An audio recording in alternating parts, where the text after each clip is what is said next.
تحركات جديدة من ريال مدريد بسبب حكيمي. اتحاد جدة يقرب نجم الأسود من مجاورة حمد الله. أمرابط يصعد لهجتها تجاه برشلونة. العروض تتقاطر على اليميق بعد نزول بلد الوليد. النصر يسعى إلى ضم زياش لدعم كريستيانو. الزلزولي يتأخر في الالتحاق بالمنتخب الوطني. المنتخب الوطني يجري آخر حصة تدريبية. عملاق الدوري الإنجليزي يدخل سباق التعاقد مع أمرابط. الأسود يشاركون في دوري بالكوت ديفوار.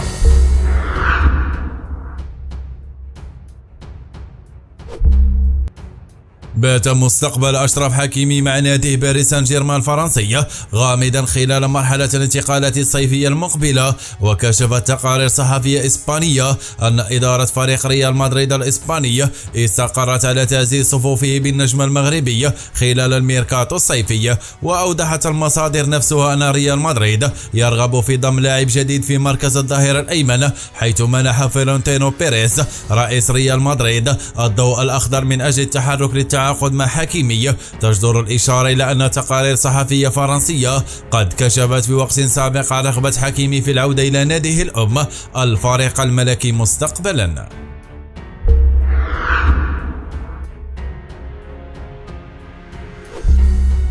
دخل نادي اتحاد جدة السعودية في مفاوضات مع الدولي المغربي رومان سيس لاعب نادي بشكتاش التركي للتعاقد معه خلال مرحلة انتقالات الصيفية المقبلة. وقالت تقارير صحفية سعودية إن المسؤولين عن الاتحاد يرغبون في ضم المدافع سيس.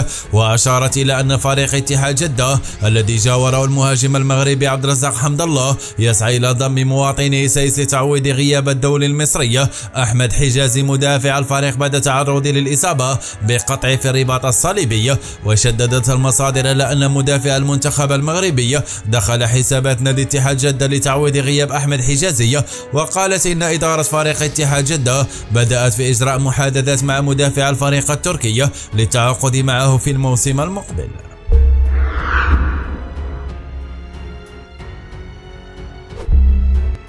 يواصل نادي برشلونة البحث عن لاعب وسط جديد خلال الميركاتو الصيفي لتعويض رحيل سيرجيو بوسيت عقب انتهاء عقده متى الموسم الكروي المنقضي.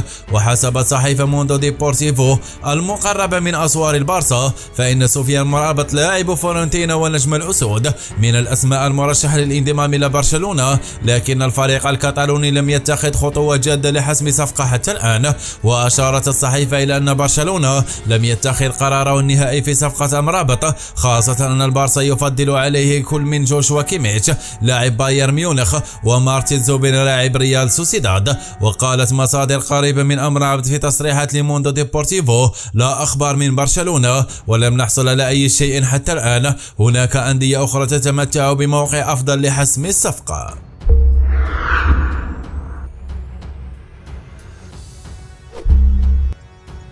بدأت العروض تتقاطر على الدولي المغربي جواد اليميق لاعب فريق بلد الوليد الإسبانية عقب انحدار الفريق المذكور خلال الموسم الكروي المنقضي إلى الدورة الموالية. وتضع أندية قطرية وسعودية المدافع المغربي ضمن اهتماماتها من أجل تعزيز صفوفها بخدماته خلال الموسم الكروي المقبل. وكشفت تقارير صحفية أن فريق بانتاياكوس اليوناني يواصل مطاردته لضم المدافع المنتخب الوطني، مشيرا إلى أنه جدد عرضه للتعاقد مع اللاعب بعد أن عرضه الأول خلال فترة انتقالات الشتوية الماضية. وقالت المصادر ذاتها إن مهمة الفريق اليوناني في ضم المدافع اليميق لن تكون سهلة في ظل دخول كل من ليوريناس الفرنسي وسامدوريا الإيطالي ولوكوموتيف سبارتاك الروسيين على الخط للتعاقد مع المدافع المنتخب المغربي.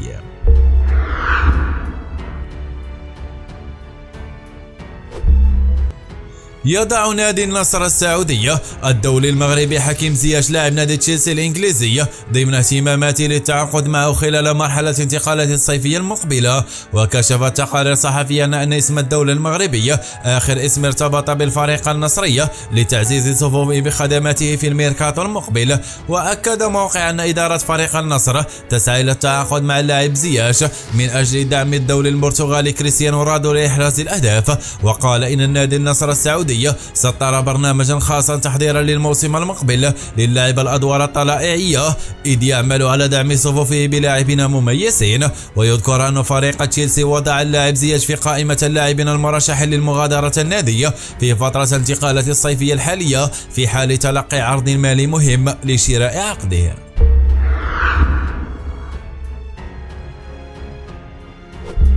آخر عبد الصمد الزلزولي مهاجم نادي برشلونة الإسبانية المعار لفريق أوساسونا في الالتحاق بالتجمع التدريبي للمنتخب الوطني الأولمبي الذي يستعد لنهائية كأس إفريقيا لأقل من 23 سنة المقررة بالمغرب في الفترة ما بين 24 يونيو الحالي و8 يوليوز.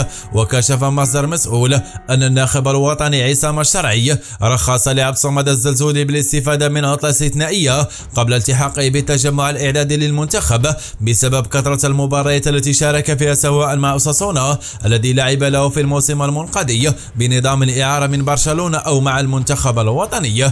وأكدت مصادر ودعا مصدر ذاته أن الزلزولي سيلتحق يوم الأربعاء 14 يوليو بتجمع الإعداد للمنتخب الأولمبي بمركز محمد السادس بالمعمورة.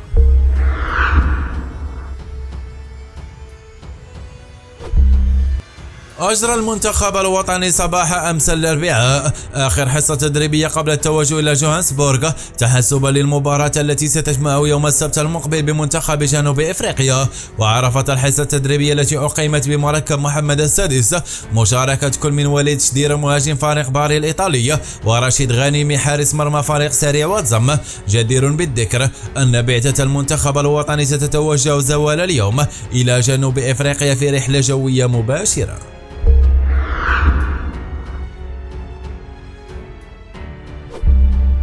انضم توتنهام هوتسبورغ الإنجليزية إلى السباق الراغبين في التعاقد مع المغربي سفيان أمرابط لاعب خط وسط فيورنتينا الإيطالي الذي تزداد الشكوك حول فرص رحيله خلال فترة انتقالات الصيفية المقبلة. وحسب صحيفة فإن إدارة توتنهام هوتسبورغ تسعى إلى دعم الدولي المغربي الأسترالي الجديد أنجي بوسكيتجيلو ب5 صفقات في الميركاتو المقبل، حيث يتردد اسم النجم المغربي ضمن واحدة من التعاقدات التي يعتزم النادي الإنجليزي إبرامها في الصيف المرتقب. ومع حاجة توتنهام هوتسبورغ للتعاقد مع لاعب خط وسط جديد إلى جانب تأخره في سباق التعاقد مع جيميز ماديوس لاعب خط وسط ليستر سيتي الذي يقترب بقوة من توتنهام هوتسبورغ، بات باسم أمرابط حاضرا بقوة في طاولة مدرب أنجي. ولا يبدو طريق توتنهام نحو التعاقد مع النجم فيورنتينا سهلا في ظل رغبة أندية عملاقة بالحصول على خدماته يتقدم برشلونة الإسبانية، بايرن ميونخ الألمانية وليفربول الإنجليزية.